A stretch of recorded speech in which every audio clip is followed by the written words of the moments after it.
Então, bom dia, meus queridos. Nós estamos aqui na nossa terceira entrevista no Conversando Direito, a coluna da qual eu faço parte no portal Repórter Brasil Central. E nós temos hoje para entrevistar também um candidato principiante para deputado distrital, Juan Richelli, né? Ele é advogado, doutorando em Direitos Humanos pela Universidade de Mar del Plata, na Argentina. Ele é músico, ele é poeta, ele é artesão e pasmem, uma das ações assim, mais sociais que a gente ouviu dele aqui, muito importante, é um cervejeiro artesanal. Então, Juan, é um prazer ter você aqui com a gente, tá bom? É um meio de divulgação do mandato popular e a gente está abrindo esse espaço exatamente para que você fale um pouquinho sobre você, sobre o porquê de você se candidatar, até porque você tem um currículo amplo, vasto, né? Ele é um defensor morador do Gama. O Gama é o seu nicho de atuação, né? Então, uma importante cidade aqui do Distrito Federal, muito habitada.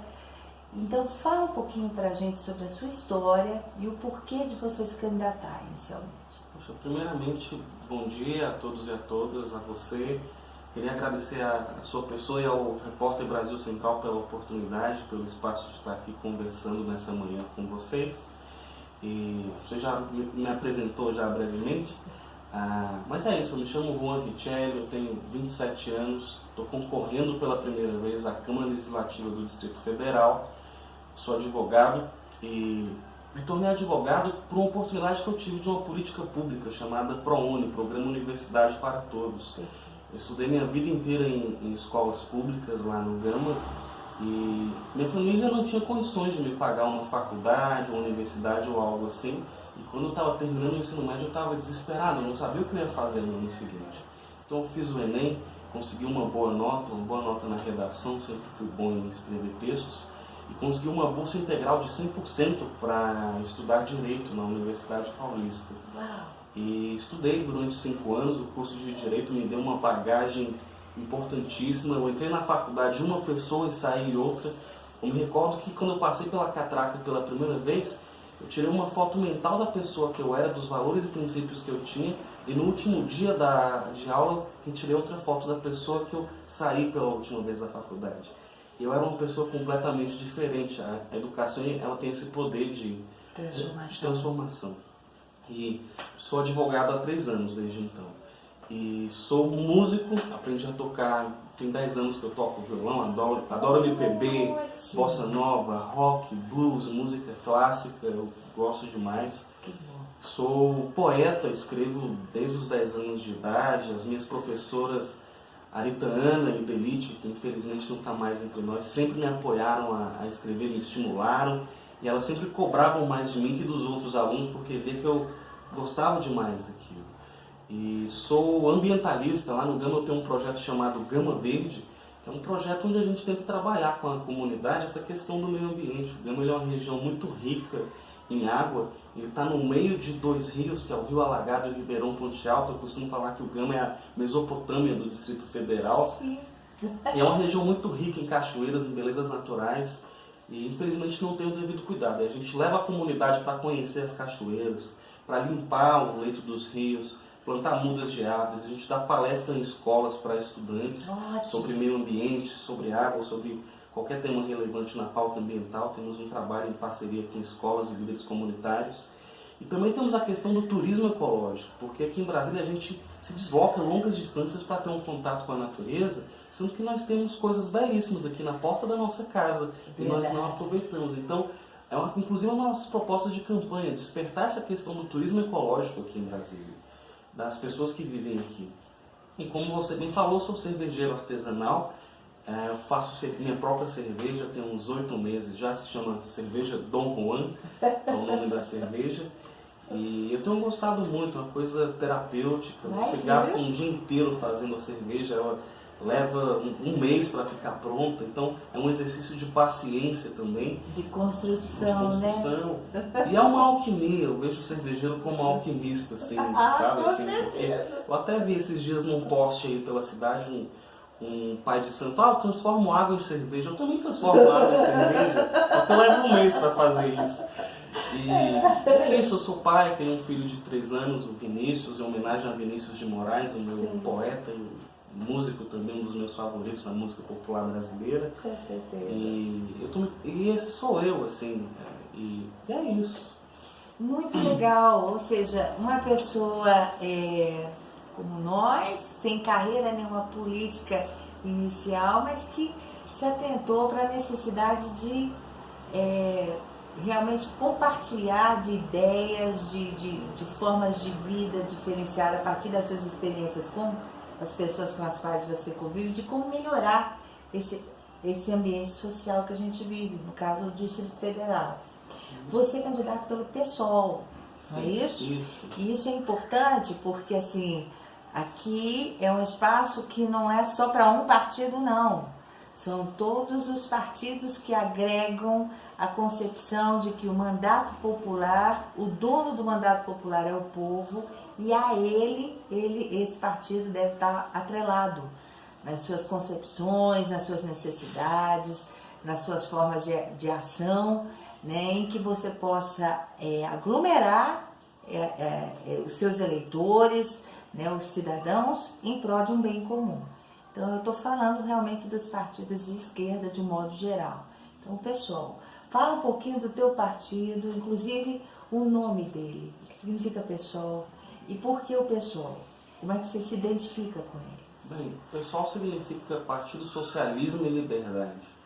E esse liberdade ele é importantíssimo, porque nós temos que reconhecer como a esquerda tem essa dificuldade, que erros foram e são cometidos em nome desse ideal, desse sonho por um mundo melhor, que nós temos pelo socialismo e pelo comunismo. Infelizmente, pessoas ao longo da história erraram feio em nome dessa ideia nobre pela qual nós lutamos.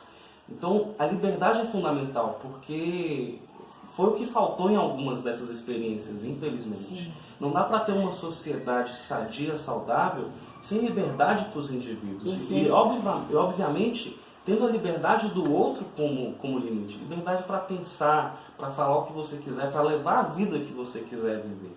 Infelizmente, faltaram isso em algumas das experiências do passado e nós não podemos repetir os erros do passado. E o PSOL, eu estou filiado a ele há 8 anos, me filiei ao PSOL em 2010. Candidato naquela época, na ocasião, era o Plínio de Arruda Sampaio. Grande Plínio. Era aquele senhor com uma alma jovem, sabe? O Plínio de Arruda Sampaio, para mim, é o exemplo de como eu quero envelhecer. Eu quero envelhecer com juventude. Perfeito. E com ideais. Com ideais. Vivos. Que as pessoas falam, você tem esses ideais quando você é novo, quando você é jovem, quando você vai envelhecendo, você perde isso, a realidade vai mudando você. Eu não quero isso, eu quero envelhecer com juventude, eu quero ser... Eu lembro que no último debate da Globo, nas considerações finais do Plínio de Arruda Sampaio, ele fez um discurso muito motivador, assim, falando diretamente com o jovem, e aquilo flechou o meu coração. Eu falei, não, o PSOL é o partido que eu vou me filiar. Eu estou nele há 8 anos, eu não participava organicamente do partido há até uns 3, 4 anos atrás. Atualmente eu tenho me envolvido mais nas questões partidárias e eu tenho um trabalho lá no GAM e isso desembocou na candidatura. O PSOL é um partido que ele surgiu, tem uns 15 anos já de partido. O marco histórico foi a votação do fator previdenciário lá no Congresso Nacional, onde uma parte da bancada do PT votou contra a determinação do Partido dos Trabalhadores e foram expulsos do partido, e essas pessoas fundaram o PSOL. E essa é um partido que ele meio que tentou levantar essas bandeiras que foram deixadas de lado pelo PT, infelizmente. Os valores e os princípios do PT da origem dos anos 80, aquele partido aguerrido que encantava o Brasil e o mundo com seus ideais. Então, pessoal, é isso, eu estou nele há 8 anos, eu tenho muito orgulho do meu partido. É o partido, junto com o PSTU, que tem mais candidaturas negras indígenas pelo Brasil. Eu acho importante falar isso. Muito importante, muito importante. Então, Dom Juan Richelli, com essa concepção, né, que você tem junto com o PSOL, qual é a motivação do teu mandato? Por que você resolveu se candidatar e o que você acha que pode desenvolver com as suas propostas na sociedade do Distrito Federal? Bem, eu sempre gostei de desafios, desde cedo. Eu lembro que da quinta série ao terceiro ano do ensino fundamental, acho que mudou a nomenclatura da educação de lá para cá. Tem 10 anos que eu terminei o ensino médio. Um ano que eu concorri a representante de turma da quinta... Todos os anos eu concorri a representante de turma. Eu só não ganhei na quinta série e no terceiro ano, mas todos os outros eu fui representante. Sempre tinha o que falar, né? Sim, eu sempre gostei disso, eu me envolvia nas questões da escola, depois me dediquei à faculdade. Mas o que me fez despertar o marco assim, para essa questão política foi junho de 2013. E acredito que essa é a realidade de muitas pessoas jovens que estão na política. Se você perguntar se elas estiverem em alguma manifestação de 2013, com certeza estiveram lá. Entendo. E 2013 foi um marco. Eu lembro que a minha geração ela tinha a gente falava assim, poxa, nunca mais teve manifestação, nunca mais o povo foi para a rua. A última manifestação de rua grande que teve parece que foi com o Collor, para o impeachment do Collor, e nunca mais havia tido uma movimentação de massas como houve em 2013. E nós vivemos aquele momento, e eu acho que 2013 ainda não acabou também, ainda estamos vivendo desdobramentos de 2013. É um ano que ainda está vindo até aqui, reverberando até aqui. Nas consequências, naqueles rescaldos todos. E lá eu comecei a me envolver com a pauta de transporte do Gama. Eu tinha um grupo chamado Gama em Movimento com os amigos, que teve a instalação do BRT no Gama, que causou um caos no transporte da cidade, um transtorno na vida das pessoas. E nós organizamos reuniões da população com o governo para debater isso. Aí de lá o pessoal foi desanimando, eu fui para a pauta ambiental, que era uma coisa muito forte lá no Gama. Temos o Parque Ecológico do Gama, que é uma luta que nós temos de décadas lá, e eu comprei essa briga, abracei essa bandeira e tenho lutado por ela até hoje. Assim. Então, a minha candidatura ela é só uma parte dessa história. Infelizmente, as pessoas acham que só se faz política de 4 em 4 anos. Eu acredito que política você faz todos os dias da sua vida, a todo instante. Quando você bate um papo com o seu vizinho sobre as condições da sua cidade, sobre a saúde, sobre a educação, sobre a segurança, isso é política. Quando você faz uma denúncia na ouvidoria, quando você organiza a comunidade para pleitear algo, isso é política. E essa forma de política eu já faço ao longo dos 4 anos. Então eu não confundo o processo político com o processo eleitoral, embora eles estejam entrelaçados. Então eu estou me candidatando como uma consequência do trabalho que eu tenho feito, assim, do trabalho que eu tenho feito junto à minha comunidade. E fala um pouquinho desse trabalho que você realiza no Gama, né? Como você bem falou, já tem um tempo já que você vem desenvolvendo, né? Essa sua forma de entender a sociedade. Como é que isso se reflete no Gama? O que você faz? Há já um grupo lá de pessoas que atuam? Como é que é? Bem, o Gama, o Distrito Federal, ele tem mais de 70 unidades de conservação, que são os parques. Infelizmente, uma minoria ínfima desses parques estão implementados e servindo à população. Lá no Gama nós temos o privilégio de termos 3 unidades dessas, que são a Prainha, que é o Parque Distrital do Gama, que é o parque mais antigo do Distrito Federal, que era um espaço de lazer da população, as pessoas iam lá, tinha um clube, uma piscina para tomar banho, tinha trilha e tudo mais. Temos o Parque Ecológico do Gama no setor norte, que é um campo de Murundu em uma zona de recarga. É um dos únicos remanescentes de campos de Murundu que existe em área urbana. O que é Murundu? Um campo de Murundu, ele é uma formação típica do Cerrado, uma formação savânica, e ele presta serviços ambientais inestimáveis, como por exemplo, ele capta a água da chuva, filtra ela e abastece os lençóis freáticos. Você já deve ter andado em brejos no Cerrado, onde a água bate até aqui. Aquilo é um campo de Murundu. A gente chama de brejo, mas é um campo de Murundu. O que é aquilo? O lençol freático ele é tão abundante naquela área que ele toca a superfície. E na época das chuvas, aquele lençol freático volta ao seu nível normal e abastece as nascentes da região. Então, quando você impermeabiliza uma área dessa ou causa danos ambientais e impede a água de ter o seu curso normal, você vai enfraquecer o fluxo das nascentes.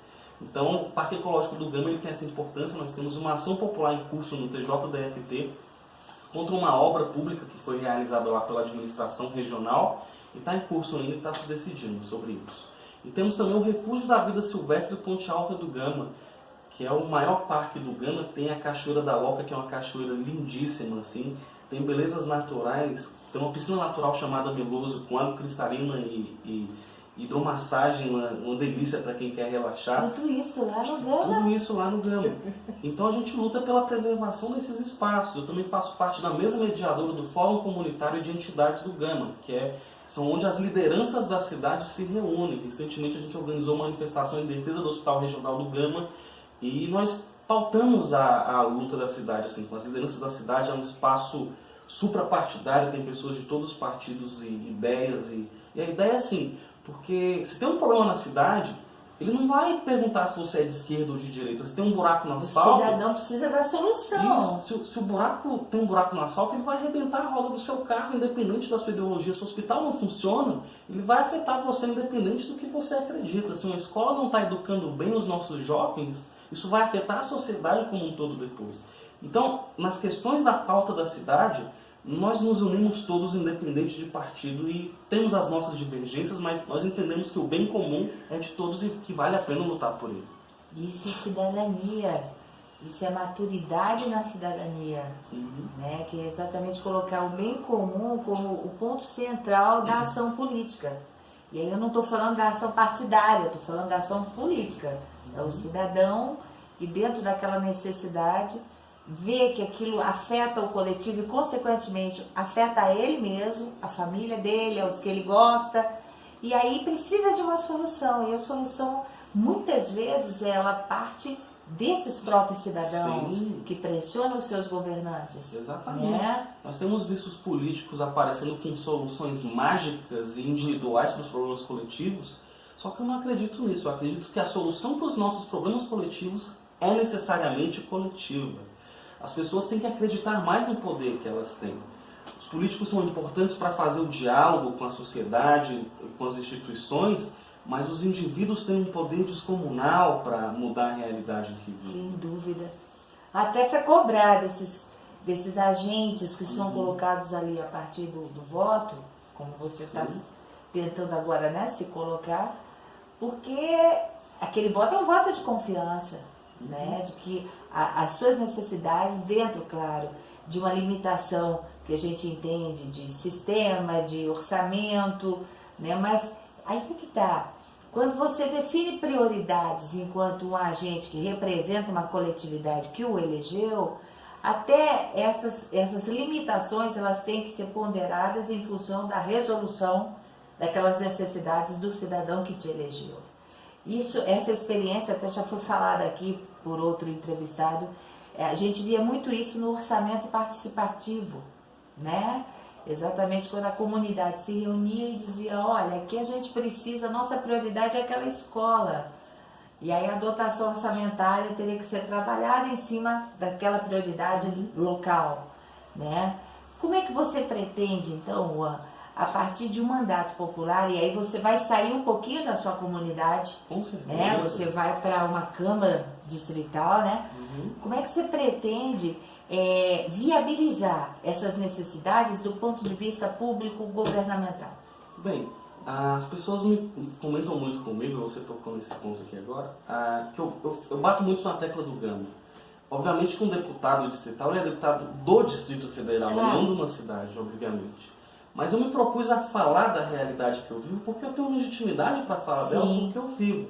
Eu acho que não faria sentido eu ir para São Sebastião, para Planaltina, para outros locais, falar dos problemas daquelas pessoas, sendo que eu não vivo. Ainda não conhece. O Distrito Federal ele tem problemas que são genéricos, que são de todos, e tem problemas que são pautas específicas daquela cidade, daquela comunidade.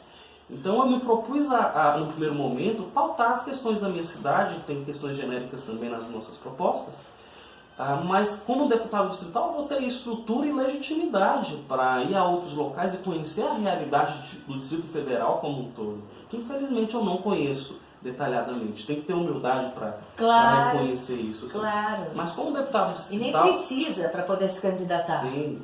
Eu penso assim, se eu não tiver o voto dos meus vizinhos, da minha vizinhança... De quem te conhece. De quem me conhece, como é que eu vou ter legitimidade para pedir voto de pessoas que não me conhecem? Claro, claro. E como deputado distrital, eu pretendo fazer um mandato participativo, com um gabinete aberto, fazendo reuniões em locais abertos com a população, olhando olho no olho, ouvindo as necessidades das pessoas.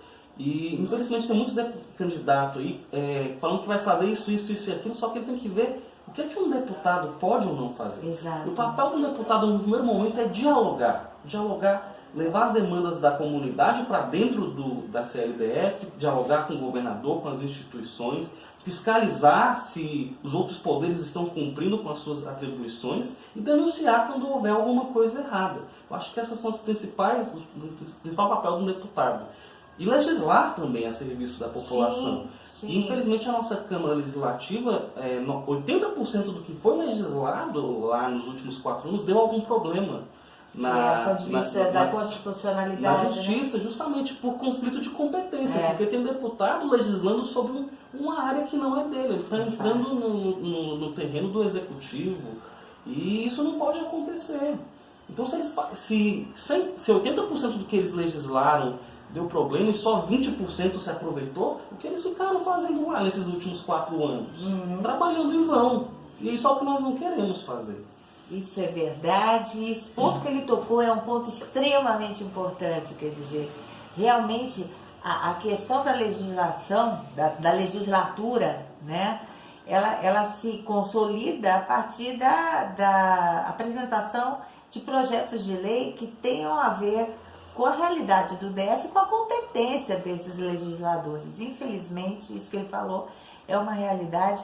A questão técnica, né, tem sido muito discutida, porque às vezes nós perdemos um grande tempo, né, e criamos expectativas falsas nos cidadãos de Brasília e pensam, agora vai ter, não, olha, fulano de tal fez o projeto e chega lá, é de incompetência total e absoluta, né? Não é uma competência concorrente, ou seja, que poderia ser feita pela Câmara Distrital e por outro nível de legislação. Então, realmente, assim, é uma questão que o cidadão, quando elege, ele tem que estar muito consciente do que o candidato se propõe a fazer. Algumas competências são nossas, outras ele vai ter que buscar realmente um diálogo, talvez em outras esferas. E não necessariamente ele é que vai apresentar a lei, mas ele pode levar a demanda, né? Então, o cidadão realmente é o dono do voto, que ele não se deixe levar pelo canto da sereia, porque senão ele perde o espaço, o tempo, o voto e o dinheiro que ele paga para sustentar, para manter a Câmara Distrital. É dinheiro público que está ali colocado, né? Mas aí, feito isso, porque você realmente me deu essa oportunidade de chamar essa atenção, porque é mais um item, né, que a gente precisa estar bem atento enquanto eleitor no DF. Exatamente. Né? E aí, quais os projetos de lei ou quais demandas que você pretende priorizar no seu mandato popular, para que o ouvinte ali possa entender e de repente se identificar com a sua plataforma? Vou falar brevemente, até pela questão do tempo. Fica tranquilo. Mas assim, as minhas pautas mais fortes são pautas ambientais. Mas nós também temos questões relacionadas à saúde, à mobilidade urbana, à cultura, que é uma pauta muito importante para mim. Mas vou falar um de cada tema. Em relação ao meio ambiente, a minha principal proposta é a compensação ambiental vinculada. Porque às vezes se faz um empreendimento em uma cidade, em uma região, e se compensa o dano ambiental em outro local. Isso aconteceu lá no Gama. Então nós defendemos que se um dano ambiental ocorre em uma cidade, prioritariamente a compensação ambiental tem que ocorrer lá e não em outra localidade. Isso ocorreu na minha cidade e acredito que ocorra em outras. Perfeito. Em relação à cultura, lá no Gama nós temos o Festival de Música Popular do Gama, que é um dos maiores festivais do Centro-Oeste, só que ele acontece e não tem para quando acontecer. E a última vez aconteceu há 2 anos atrás.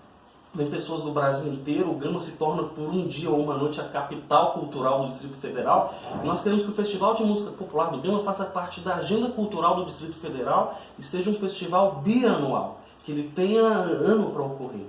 E isso daria um ganho cultural, um peso cultural muito grande ao Distrito Federal. DF, com certeza. Qual é a época do festival? Ele não tem prazo. Não tem. Ocorre quando alguém se mobiliza ou consegue um dinheiro, uma verba, e ele acontece. Entendi. Ele já teve 28 edições, já ocorreu, um festival tradicional. Pessoas de renome nacional já se apresentaram lá, já disputaram esse festival. Vem pessoas do Brasil inteiro para disputar. Perfeito. A última vez que ele ganhou foi uma banda de Recife chamada Banda Voou, com um tema belíssimo chamado Peraí. Eu acompanhei de perto, eu adorei aquele festival. E acho que ele tem que ser bianual, como outras atividades culturais que nós temos na nossa agenda aqui no Distrito Federal. Em relação à pauta da mobilidade urbana, porque mobilidade urbana é algo mais abrangente que o transporte público, Sim. nós defendemos a conexão das ciclovias entre as cidades. Porque a cidade já tem ciclovias, só que não existe uma conexão consistente entre as cidades, uma malha cicloviária. Então a gente defende um anel cicloviário no Distrito Federal, um acordo entre todos que vão estar lá para a gente conectar. O Distrito Federal já é a maior capital em ciclovia no Brasil, só que falta nós conectarmos as nossas cidades, as nossas regiões. Sem dúvida. E também, outra proposta é transporte público 24 horas por dia, que tenham linhas 24 horas por dia.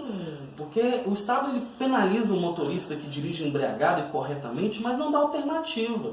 E quando tem ônibus só até uma hora X, você exclui uma parte da cidade, que é aquela que não tem carro, do lazer, da diversão noturna. Trabalhadores noturnos, você tem que voltar para casa, aí os bares e estabelecimentos têm que fechar mais cedo por conta disso. Então, se tivéssemos linhas 24 horas, o trânsito seria mais seguro, porque aquele motorista que optaria por dirigir embriagado vai pegar um ônibus. Aquela pessoa que mora longe do centro e quer curtir uma atividade cultural, teria um ônibus. O trabalhador trabalharia até mais tarde, o empregador poderia até pagá-lo melhor para trabalhar mais, porque teria um ônibus para ele voltar para casa em algum momento. E em relação à saúde pública, está um caos isso. Infelizmente a saúde pública não é competência do deputado, mas ele tem o dever de fiscalizar, denunciar e exigir. E lá no Gama nós temos uma questão séria, que é o posto de saúde número 8, que teve o recurso destinado e está com a obra parada há 4 anos. E ele não serve só à população do Gama. O Gama ele atende todo o entorno sul, e a realidade que nós estamos vendo é a população de Gama e Santa Marina buscar as UPAs do entorno para atendimento público, sendo que o contrário acontecia. Então uma das propostas da saúde é a reestruturação da saúde pública, que ela volte a servir a população, e eu faço esse diálogo falando do posto de saúde número 8 do Gama, que está lá abandonado às ruínas, e da UPA do Gama, que foi destinado 8 milhões de reais para a sua construção, gastaram 1,3 milhões de reais, e está lá só a estrutura, parece um cemitério lá o local. As fundações parecem lápis. Então essas são algumas de nossas propostas. Quem quiser conhecer melhor, acompanhe nas nossas redes sociais. Temos o site juanrichelli.com e conheçam lá, está mais detalhadas as propostas, perguntem, participem. E é um projeto de construção constante, então se você quiser sugerir propostas, por favor, nos ajude a construir propostas e aperfeiçoar as nossas. Muito obrigado. Tá ótimo, Juan. Eu espero sinceramente que você consiga divulgar ao máximo suas ideias. Tá? É só o início de um grande trabalho que você tem pela frente. E caso as pessoas queiram ir até onde você está, algum tipo de encontro que você faça com a sociedade, aonde? Você tem um roteiro que você queira passar pra gente? Na minha página no Facebook, o meu Instagram, Juan Richelli, Juan, não vai aparecer no texto do post. Tá. Não é um pouco complicado. Mas acompanhe nas redes sociais que a gente divulga lá a nossa agenda lá para quem quiser acompanhar. Tá ótimo, meu amigo. Muito obrigada pela sua participação. E a gente só tem a agradecer, né, que ele se disponha a esse trabalho, que é um trabalho realmente social, que visa o bem coletivo. E fica você, ouvinte, com mais uma opção, mais uma alternativa para poder confiar o seu voto e fazer com que as suas ideias, as suas necessidades, elas possam ser atendidas, as suas ideias repercutidas por meio de um deputado distrital que se identifique com você, eleitor. Tá bom? Muito obrigada. Obrigado a vocês.